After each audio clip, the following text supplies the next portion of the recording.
श्रावणामधील पहिला सोमवार आणि श्रावणात येणारा पहिला सण म्हणजे नागपंचमी. नागपंचमी आणि श्रावण सोमवार आज दोन्ही होतं, त्यामुळे मी आज स्पेशल मेनू केला होता लंचसाठी.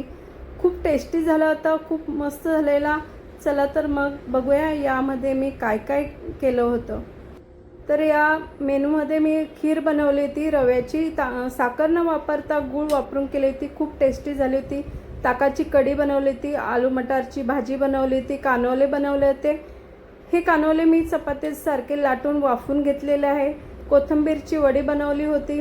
यासाठी मी मुगाची डाळ भिजवून वाटून घेतलेली होती आणि चण्याचं पीठ वापरलं होतं बाइंडिंगसाठी. आणि छान याचे रोल बनवून मी हे वाफून घेतले ते आणि कट करून शॅलो फ्राय करून घेतले होते. खूप टेस्टी झाले ते, कुरकुरीत अशी ही वडी झालेली होती. तर आजचा हा मेनू खूप मस्त झालेला. तुम्हाला कशी वाटली माझी ही डिश मला कमेंटमध्ये नक्की सांगा. आणि अशा छान छान व्हिडिओ बघण्यासाठी आणि रेसिपी शिकण्यासाठी माझ्या यूट्यूब चॅनलला सबस्क्राईब करा, व्हिडिओला लाईक कमेंट करा.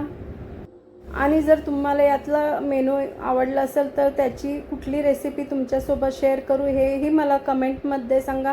मी त्याचा व्हिडिओ बनवून तुम्हाला नक्की शेअर करेल.